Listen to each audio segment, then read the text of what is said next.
Have you ever played a Pokemon game and just realized you never explored the whole game, and the more you think about it, you just realized all you ever done was what you were supposed to do and nothing else? Like never going to the Battle Frontier, Desert Underpass, Mirage Island, that one area at the Safari Zone you don't get access to until you beat the game? Like, how much did I miss out on, or did I not miss out on anything? Does it make the game more refreshing to go back to and play? So as I kept thinking about it, let's find out and explore Hoenn for the first time. Now, I got 3 goals for this, and my first goal is to talk to every NPC I can find. Now, obviously, I'm not going to be showing you every person I talk to, but I will talk about the NPC that says something that I didn't know about, or I just find them interesting. Now for the trainers, I'll probably just mention if they had like a unique Pokemon, or I just faced an absurd amount of trainers in the area, because that happened a lot. My second goal is to collect as many items as I can, just because I never picked up items unless I know I needed them.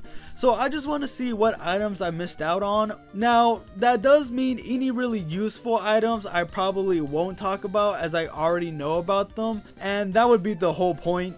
But anyways, at the very end, I'll show all the items I have in my bag and PC, because there was a lot. My last goal is to explore the whole game and just look everywhere and see what areas I missed. So that means no guides, no YouTube, just me in the game. So if I miss an item or people, it's just part of the experience. With that, we get started, and I picked Mudkip as our starter, and I named her Booger. And there wasn't much at first, but I did catch a Zigzagoon, as it has the ability pickup, so we might get some cool items along the way. And I'm about to work this thing like a dog.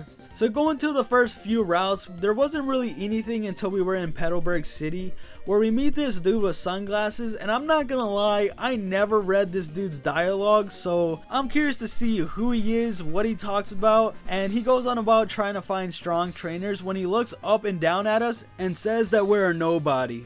Ooh, I mean, he didn't say that, but he might as well had. On Route 104, we head to the beach, and if we talk to this bug catcher, he says, I wonder what it's like at the bottom of the sea. But looking at it now, it's already hinting that we can dive underwater, which is super cool, and I wonder how mind-boggling it was when people found out you can go underwater. After that, I went ahead and got another Pokemon, being Talo, that I named Napkin. With that, we head to Petalburg Woods, but there wasn't anything new besides us needing the HM cut to get to an area that I haven't been to, so we'll be back. On Route 104, right behind this flower shop, we get a hidden item, being a super potion, and one thing I noticed was that finding a hidden item in this game seemed really easy.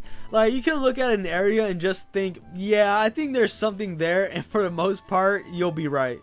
In Roxborough City, if we head to the trainer school, we can get the item Quick Claw, so that's cool to know. We also run into the guy with sunglasses again, and we find out that his name is Scott, and again, he just says that he's looking for strong trainers, so not much in terms of who he is and what he's trying to do just yet. We also run into someone we can trade with, so if we give this guy a Ralts, they'll give us a Seedot. I wonder if it's the same thing in the other games, but with the opposite Pokemon. But anyways, I'm sure you can find both of them in this game around here. I just couldn't find a Seedot. I guess it's rare, because all I was finding was Lotads. With that, we face Roxanne, but as you can imagine, Booger destroyed everything. So you know what that means. We are teaching you Cut. On Route 116, there's this top area with items, so as we faced quite a bit of trainers, Booger evolved, and the easiest item to get there was near all these berries, and we ended up getting an ether, which is a good item, but I'd be lying if I said I used them at all. And the other item was a bit harder to get through because of the trainers,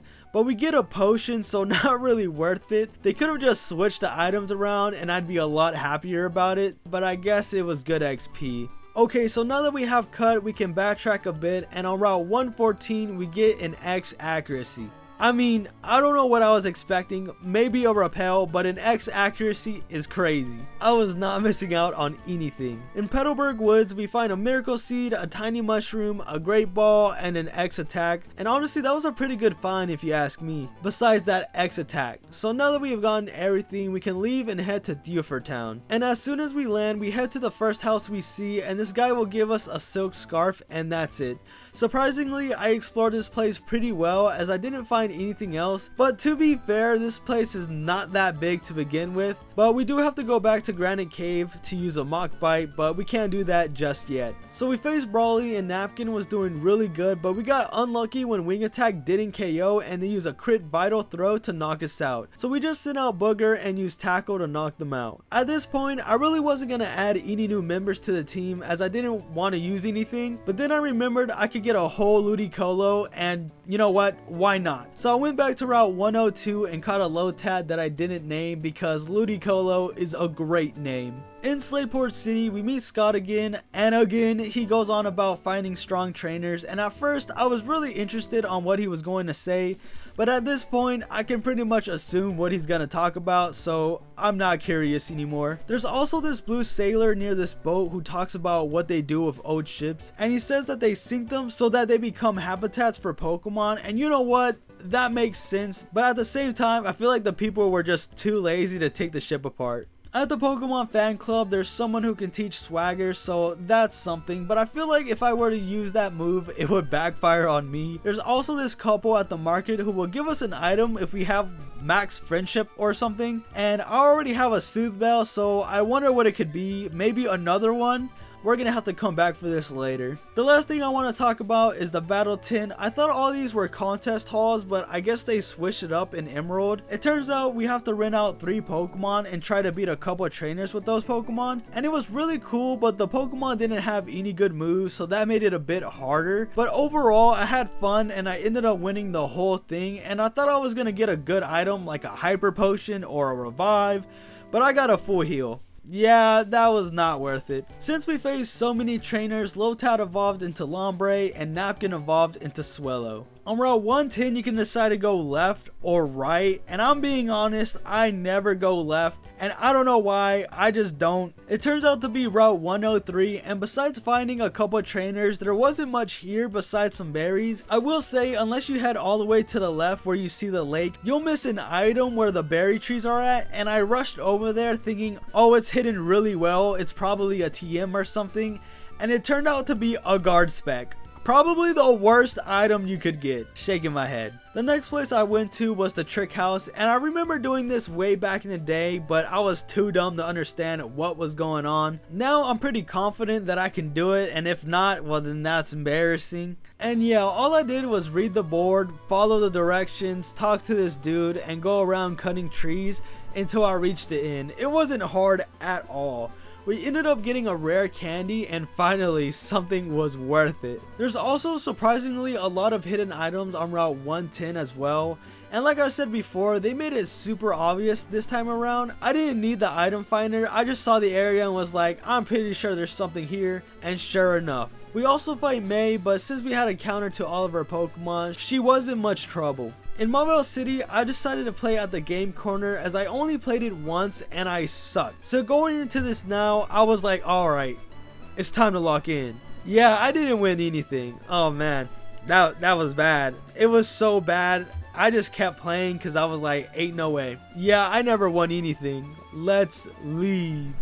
Since there's nothing else, we head to Verdant Turf City, and at the Poke Center, someone can teach Fury Cutter. These moves are better off being post-game, cause what even are these? The only good move we found was the guy in Mauville who teaches Rollout, but I already knew about that one. At the Battle Tent, someone gives us the TM for Attract, and finally, a good TM. Now, before I realized that they were all Battle Tents, I thought this was the Contest Hall location, and I think they changed its location because I swear it was right here. Anyways, in the Battle Tent, it seemed like it changes themes each time we go to a different one, and I'm not gonna lie, I thought it was gonna be the same but just a bit harder. So this time around we use our own Pokemon, but the catch is that the Pokemon decide what moves they use, and it was a cool concept, but I feel like it took forever. It didn't help that we got whooped by one Pokemon. Shaking my head. Anyways, we beat up Wally and then faced Wattson, but I'm sure you know how that went. Mud shot everything. Now that I've been everywhere, I started backtracking but didn't find anything new. Instead, for the first time, our bag was full.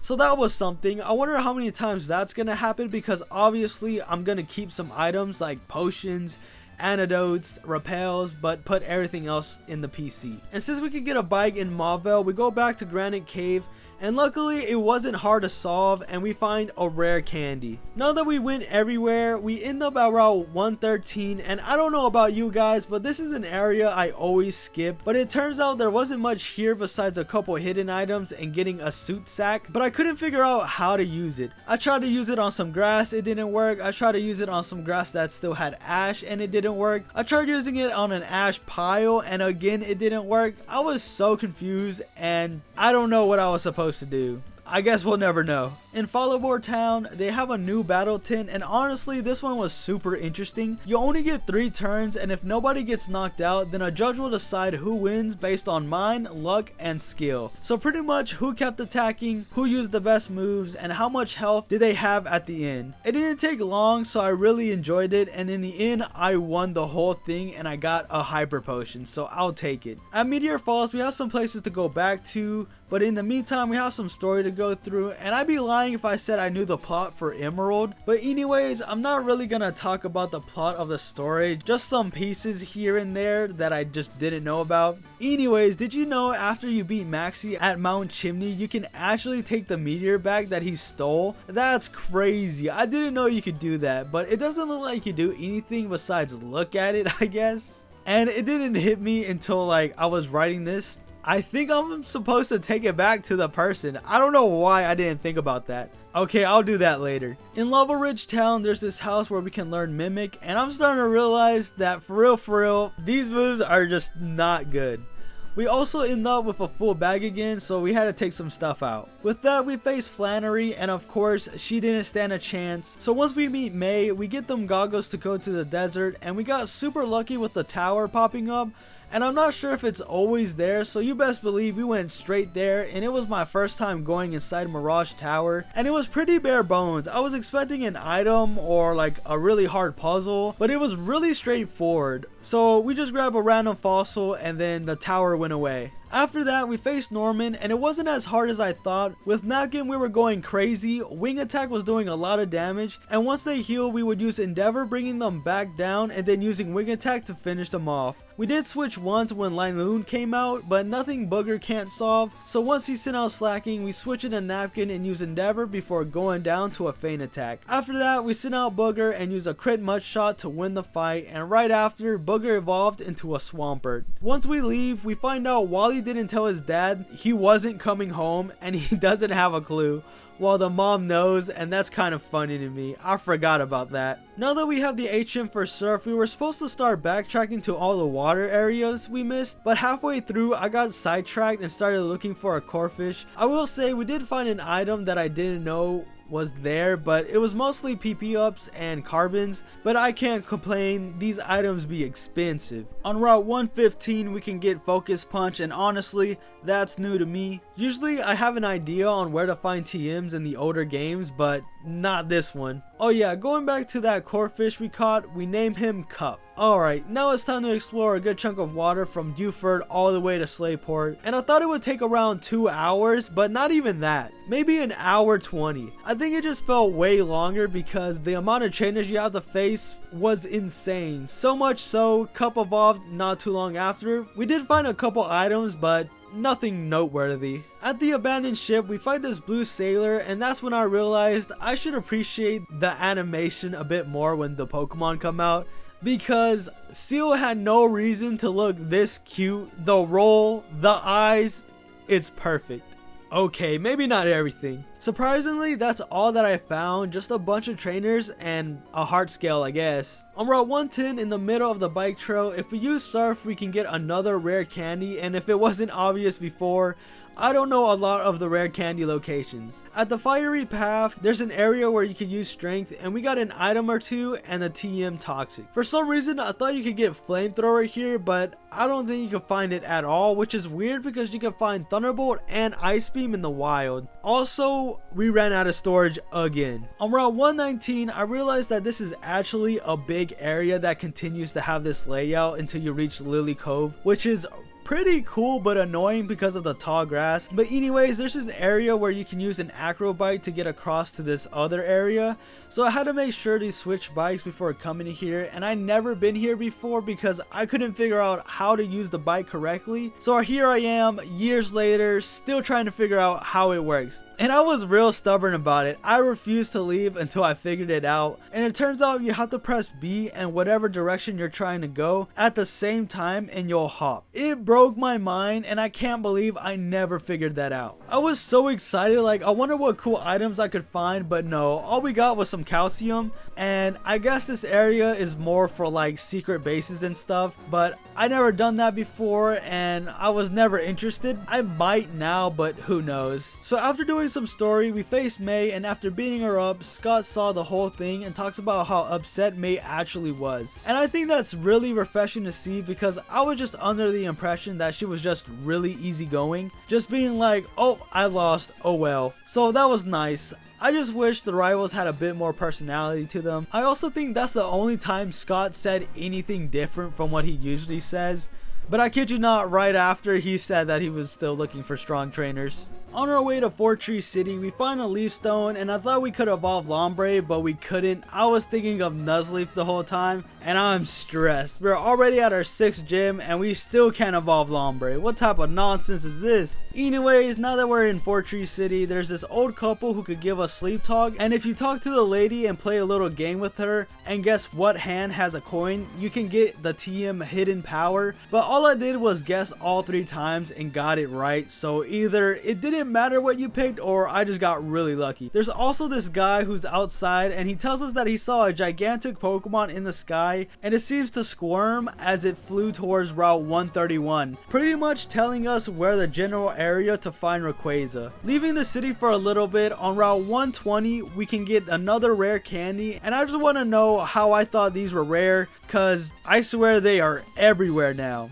With that, we faced Winona and we just started blasting Ice Beam until there was no tomorrow. We did get a bit unlucky when they confused Cup and we kept hitting ourselves, but eventually we knocked them out before Skarmory uses wing attack to finish us off. But that's when Booger comes out and uses Surf to knock out Skarmory and use Ice Beam to knock out Altaria. One thing I always liked about Emerald is how many Pokemon the gym leaders have. Like, finally they give them more than just 3, but it always makes you wonder why they didn't do that the first time around. We also get a call from Scott, but again it's the same thing, so we ignore it. On Route 120 we find this random cave as we use Surf, and it's called Scorched Slab. And has this always been here? I don't remember this at all, but we do get a TM being Sunny Day, and that's it. There's nothing else. I also try to find a water stone cause surely you can get one by now. So I look in my bag and PC to see if I had any, and I had everything but a water stone. And there's no point looking cause I've already looked. I also didn't find any in the upcoming routes like Route 123, but I will say this is a cool little area you can miss if you go to Mount Pyre first, because once you go there you'll probably forget. I will say I did find some cool items like another rare candy, getting Giga Drain for Lombre because for some reason it only knows Absorb. Like what?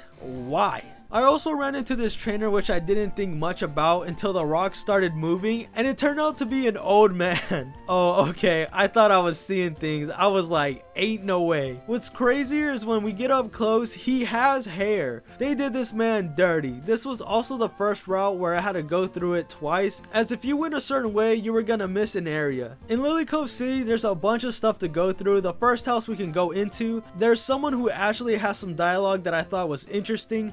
They hinted about where to find the last town, saying there's a deep underwater trench between Moss Deep and Sutopolis, and I feel like this truly confirmed there was a way to travel underwater. At the Poke Center, this lady called the Favor Lady wanted something shiny, so assuming we'll get something in return, I gave her a whole nugget and she says that it's shiny and it looks nice and dreamy. Thanks. So yeah, we didn't get anything, but hey, at least she said thank you. Near the hotel, we talk to this lady who says that she was just relaxing at the seaside inn, listening to the sound of the waves, when someone stole her Pokemon. That's nuts. She doesn't know who did it, maybe Team Aqua, and we can't even help her, shaking my head. Thinking about it now, I should probably go back and check to see if she says anything different or got her Pokemon back after we deal with Team Aqua. Anyways, there's this couple right next to her and they talk about how they saw a dragon type Pokemon in the sky, and for a while I forgot we were playing Emerald because I was just like, dang. How often do they talk about Rayquaza? Inside the inn, if you get in front of the TV, this guy will tell you to get out of the way, so that was funny. We also find an old couple who are still happy. It must be nice. At the docks, there's someone who talks about Sky Pillar, and looking back at it now, nothing was truly hard to find. I just never bothered to talk to anyone. With that, we face May for the last time, and with Cup, we almost take out her whole team, but we couldn't knock out Pelipper, so Booger finished them off. With that, we head inside the department store, and at the very top, there's someone who can teach Substitute. With that, we have to deal with Team Aqua, as they started off being okay, but now we know they're a bunch of hypocrites, as the people in Lilycove say how bad they actually are, claiming to love nature, but also destroying it to build their base. So I like how at first they seem okay, but they're actually just as bad as Team Magma. But if you played Ruby and Sapphire, this wouldn't be surprising. And even though this took a long time to explore, it was pretty fun from Winona to now. It's been about 2 hours, the longest it's taken me to explore an area. And we're not even done yet. It's finally time to do the Pokemon contest. At first, I wasn't interested, but then every town we went to was always a battle tent, and I was just like, where's the Pokemon contest at? Anyways, I definitely wanted to win, so I was looking at our Pokemon and seeing what their moves were to see what contest we were gonna do, but that's when Castform popped up and talked to me. Alright, we're doing the beauty contest. And it was pretty dope. We all show off our Pokemon and everyone was eating every Pokemon up. They were getting cheers, getting hearts, but then it was time for our Castform to shine and they just looked at each other with no applause. Alright. That's messed up. Now we gotta win. Each move has their own descriptions on what they do and how much appeal you'll get from it. Now, I didn't read the rules, so I was just kind of winging it, so I just picked a move that sounded right for the turn and saw what happened. It turns out, depending on what the other Pokemon do and in what order they're in, they can get affected by their moves, and I thought that was really cool, but when it was our turn to shine, Castform got too nervous and we didn't end up doing anything. Oh man, this is not a good start. Next turn, we actually managed to do something using Hail, and we made Seal cry, making them lose a heart while we gained one. Now that's what I'm talking about. But that's when the other Pokemon did their own moves and we end up getting distracted, losing our own heart. What's worse is that we didn't stand out at all. As the round ends, we see where we stand in terms of ranking, and we were dead last. This isn't going so well. But since we're going last, we don't have to worry about other Pokemon, so as they mess with each other and also raise the hype of the crowd, and that's exactly what we wanted, as when we used Powder Snow, the appeal went great, getting 4 hearts, and since the judge loved it so much, we got an additional 4 hearts, plus another one for hyping up the crowd. Even more, the round ends, and we went from last to first place real quick. I was losing my mind. Since we did the best, we go first, and looking at our options, Sunny Day was our best bet as it works better the more the crowd is excited. And knowing that the applause was at 4, this is gonna be huge. So we use it and we get 6 hearts. Not only that, the judge and the crowd go crazy and we get an additional 6 hearts. So at this point, I'm like, we won, it's over. But of course, the round just started. And as they go, Electrike uses Thunder Wave, distracting us, and we trip over, losing 6 hearts. Oh my goodness, that should be illegal. Of course, Seal got distracted as well, but they only lose 2 hearts. After that, it's Crobat's turn and they get 4 hearts and the round ends, and we still have the lead, and luckily we still had way more hearts than they did, but that was a close call. Since we did the best again, we go first, and not having much options, we use Powder Snow to get as much appeal as possible, getting 5 hearts in total. After that, Seal's next, and they use Aurora Beam, startling Castform, making him leap, losing 4 hearts.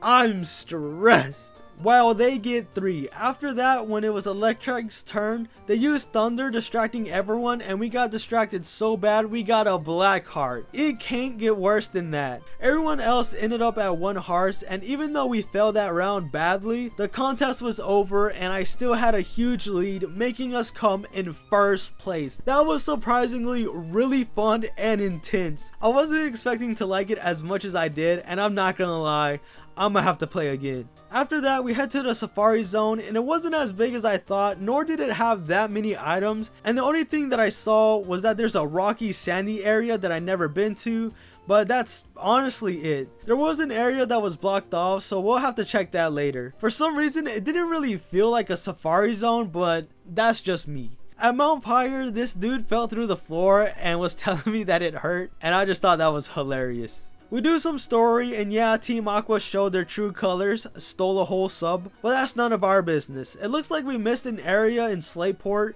so I used Surf, and nope, never mind, we did not miss anything. With that, we can finally explore the biggest part of the game, being the whole ocean area, and I wasn't sure how to go about it since it's so big, but I try to stay within the route and explore everything there before moving on, and honestly, it's just about what you would expect, finding hard scales and nuggets and facing a crazy amount of trainers. It was to the point where I was trying to avoid them, but remembering I couldn't because I have to talk to everyone. On Route 128 on the right side, there's this area where it kind of closes in and there's 2 trainers going up and down. Once you beat them, the lady will say the reason why they lost was because the sun was in her eye, and that's jokes, cause I would say the same thing too. And yeah, there's not much else here, so we make our way to Pacific Town and learn a couple things, like at the Poke Center, there's someone who can teach our Pokemon Explosion. There's someone here who wants a Bagon for a Horsey, which I think is not worth it. We also find this old man who talks about Mirage Island and how it didn't show up today. And I never heard of this before, but by the sounds of it, we gotta get really lucky, so I'll check another day. We also find someone who gives us the TM for return, so finally a TM we can use. I'm not gonna, but I could, and that's about it. I feel like you can tell where I stopped exploring in these games. Like at first it's just a little something here and there, and towards the end of the game there's just a whole towns that I'm talking about. To the left of Pacific Town, there's a bunch of currents going different directions, so this is gonna take multiple attempts. I try to do them by sections like top, the middle, and the bottom, but I'm gonna talk about everything in no particular order. We ended up finding a rare candy and a star piece, and a lady who tells us how to farm heart scales, but honestly, if you check the beach areas in the game, you'll find more than enough heart scales, but that's just me. We also find this random trainer who has like 5 or 6 Gyarados, and I mean, more power to you, but I've never seen that before. And this took multiple attempts because even though it felt like I was going a different way, there was a current that would take us right back to where we were, so you had to be on the right tile to go somewhere else. In the last couple attempts, we got a Big Pearl, a trainer who had a Celio, which I don't think I've ever seen anyone else use, and they also use a move called Ice Ball, and I've never seen that before either. The last thing we find is a Max Revive, and this was honestly pretty cool, but I will say it will test your patience. With that explored, we finally head to Moss Deep City, and on the shore we find someone who could teach Dynamic Punch, and I'm not gonna lie, I thought Focus Punch and Dynamic Punch was the same thing. I really don't know the difference. We also end up with a full bag, and you think I would get annoyed by now, but honestly it felt pretty normal, so I just dumped the stuff to the PC.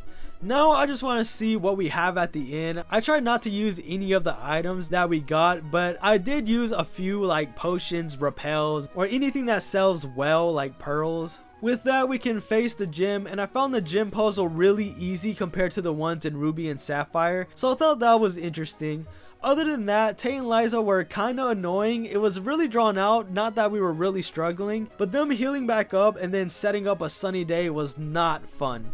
But after a while, they go down. With that, we do the Science Tower stuff and we get jumped, so that's nice to see bad guys doing bad things, though they were really easy to beat. Also, Maxie knows he's in the wrong now and he tries to stop Archie from messing up too, but you already know how that goes. Now that we have dive, it's time to go back to a couple places, so let's go do that. We head to the abandoned ship where we find a couple keys, unlock some doors, found a water stone, rain dance, and a scanner. And since we got that scanner, I went ahead and did the little side quest with it and ended up at Slateport City, where we run into Mr. Briny, the old man who would take us around Uford and Slateport. And it turns out he's helping the people at the dock now to make a ferry. How cool is that? I always wondered what happened to him, so it's nice to see that he's doing well. And since we got that water stone, we also evolved Lombre into a Ludicolo. It turns out that was the only place we had to go to. I did go back to the whole water area between Lilycove and Pacificlog Town, but it was kind of all the same, and we got pearls and shards, and that's about it really. But I will say the music is magical. It also turns out you can visit Sootopolis City before everything goes down, so obviously we went and looked around. At the Poke Center, a lady can teach us Double Edge. This lady will give us a Welmer doll. This guy right outside will tell us that diving from the sea and then climbing up these stairs all the time will get you physically fit. And I've never thought about it before, but this place would suck to live if you have to do that every day. The last thing I found was inside a certain house, there's two guys arguing on who's better, Lotad or Seedot, and then they asked to show them the Pokemon to prove who's right, but I didn't have another Lotad, so we'll have to try this later. With that, we do the rest of the story, and Archie realizes he messed up as well, but at this point it's too late for all that, as Kyogre and Groudon are beefing now. So we do the whole Cave of Origin thing, find Wallace, you know, yada yada. So with that, we head to the Sky Pillar, and I don't know if it's just me, I thought it was gonna be a really hard puzzle to go through, and it only took me 3 tries to get to the top, and that's only because I didn't turn in time and I fell through the floor. I also thought we were gonna fight Rayquaza, but we just kind of wake him up and he just leaves. So we head back to Sootopolis, and then, you know, all of that happens, and now everything is sunshine and rainbows. We also talked to Maxie and Archie again, and they realized they did all that for no reason, as even with all that planning and effort they did to try to mess up the balance of the world, Rayquaza made it go back to normal like it never happened, and laughs. I think they were crushed. With that, they leave, and Steven says they're probably at Mount Pyre to return the orbs, and sure enough they were there, but Maxie just says our name and they both leave. I wonder if we can find them anywhere, or did they just completely disappear? After that, we get that Lotad and head back to Sootopolis City, but the people are still blocking the way, so we had no choice but to face the gym first. So as I solve the puzzles, I actually do it first try, and I was so happy just to realize I still have to face all the trainers, so I had no choice but to fall. Yeah, it was just sad to see. There was just so many trainers. But after that, it was time to face Juan, and for the most part, Ludicolo was destroying everything with Giga Drain. But we had some trouble when he sent out Kingdra. I tried to switch in a Napkin and use Endeavor, but it didn't work as they just fully heal after we go down. They even take out Booger, and it was kinda nuts. But once we sent out Cup, they finally go down, and it was a wrap. That honestly was the hardest fight yet, as we didn't have a good counter to Kingdra. With that done, we finally show the guy our Lotad, and we ended up getting an Elixir, and it looks like you can show him more than one. Since we also have Waterfall now, we have to go to a couple places, so let's go do that. On round 114, we can get another rare candy. At Meteor Falls, we can get the TM for Iron Tail, a PP up, and we also find the TM for Dragon Claw. On round 119, we find a Nugget and a rare candy and a Hundu Berry, and I thought I would mention the berry because it just looked weird. With that, we finally make it to Evergrande City, where we run into Scott again, and it looks like he finally is gonna do something besides talk about looking for strong trainers if we beat the league, so I guess we'll do that once we beat the league. At Victory Road, there wasn't anything new besides getting our butts kicked every 2 seconds, but we faced Wally and he didn't stand a chance again. With that, we faced the league, and everything was going great. Sydney was easy to beat, Phoebe was alright to beat, Glacia was the easiest to beat, and Drake was the hardest to beat, but all I did was switch who went out win, and it wasn't so bad. And oh man, we faced Wallace, and yeah, it took forever. It also didn't help that I messed up and I forgot to heal before heading into the fight, so we didn't have Napkin for this fight. Everything was going fine until we had to face Ludicolo. We didn't have a good counter to him, nor did we do that much damage, and we were getting wrecked. And even when we did have Napkin, somehow they were faster and used Surf, completely wiping us. Even without a crit, I was bamboozled. So after a couple more attempts and teaching different TMs, we eventually beat him, and that was rough. I'm starting to think I should have had more than 4 Pokemon.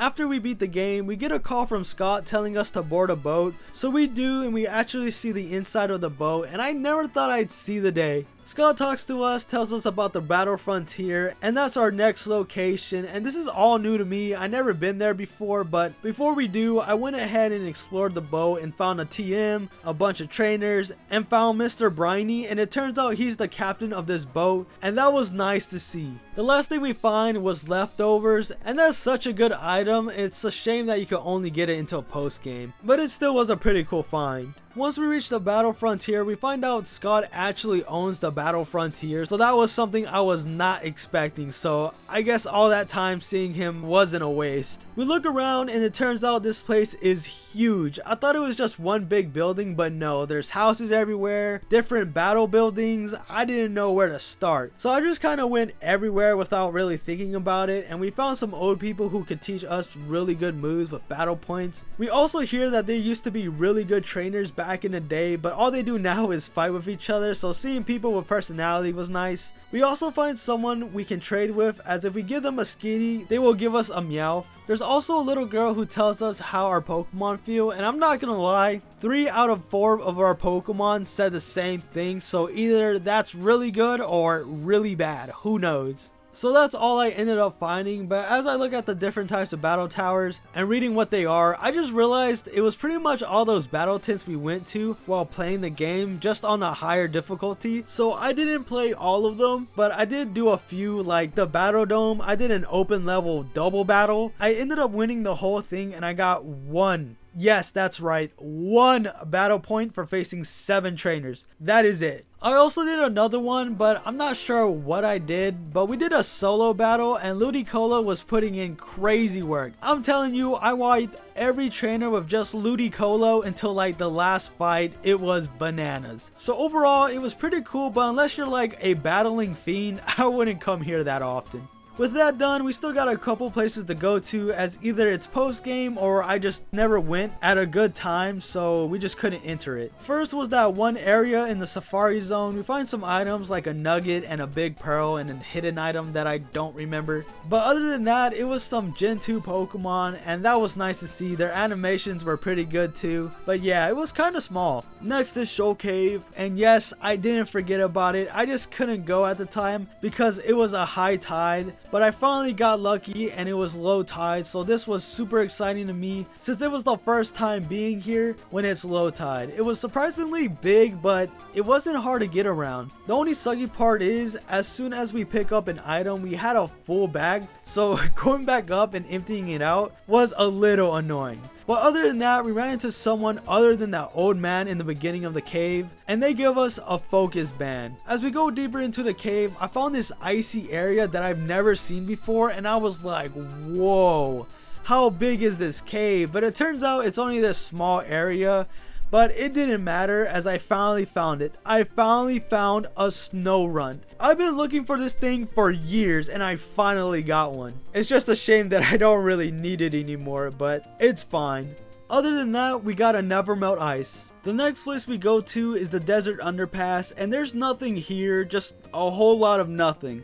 But it's not all that bad. We find that other fossil, and I'm pretty sure you can get a Ditto here. The last place we try to go to is Mirage Island, but I'm pretty sure it's luck based, as it never appeared, as I checked every day for a week and a half and nothing. Now we do have some people to go back to, so let's do that real quick. In Slateport, if we head to the market, there was this girl who I thought said we needed to have high friendship to get an item, but I was wrong. It turns out she checks to see if we EV trained our Pokemon, as when we checked Booger, she was completely EV trained and we get a ribbon. But that just made me realize at the same time, I didn't EV train Booger at all. It was just all the trainers we faced, so her stats are everywhere. In Fallibor Town, if we give back that meteorite that Maxie stole back to the scientist, he'll be super happy and give us another return TM, and you don't see that every day. Most of the time you can only get 1 TM unless you can buy them. In Lilycove City, if we talk to that lady who got her Pokemon stolen, she will say that her missing Pokemon came back without her noticing, and I'm just thinking, she is a terrible trainer. With that, we have fully explored Hoenn, so the big question is, how did I do? You see where I stole that from? Anyways, starting off with how many trainers we faced 407, and yeah, that sounds about right. Who knew there was that many trainers in the game, and that's not including all the trainers we can face at the battle frontier. We also have 73 phone numbers, we have 6 ribbons, most of them have the league ribbon, but Booger also has the effort ribbon and Castform has the beauty ribbon. In our bag, the real highlights are 3 full restores, 4 max revives, 15 rare candies, 8 hard scales, a focus band, King's Rock, Deep Sea Tooth, and most of the evolution stones except the water one cause I used that one. In our TMs and HMs, we have a whole bunch, but I did end up using some like Solar Beam, Rock Tomb, and Sunny Day. We do have some cool ones like Earthquake, Shadow Ball, and Thunderbolt, but there's also some that I forgot to buy. But it's alright. Next is berries, and I'm pretty sure I collected most of them, but it's nothing crazy. In our PC, we have a whole lot of nothing and a whole lot of something, like proteins, zinc, PP ups, max ethers, max elixirs, lax incense, and green shards. In total, that took 26 hours and 34 minutes. And that's it. Overall, I had a fun time, and just going on and exploring was a nice change of pace. I will say places that I thought would suck more weren't even that bad. It was just a really big area where most of it was just trainers. The only sucky part was trying to go to places that only appeared at certain times and Lombre not evolving until the 7th gym. What even is that? If you like this video and want to see more stuff like this, like and subscribe as it really helps out the channel as these videos can take a while to do. With that, I hope you have a wonderful day, and until next time, see ya.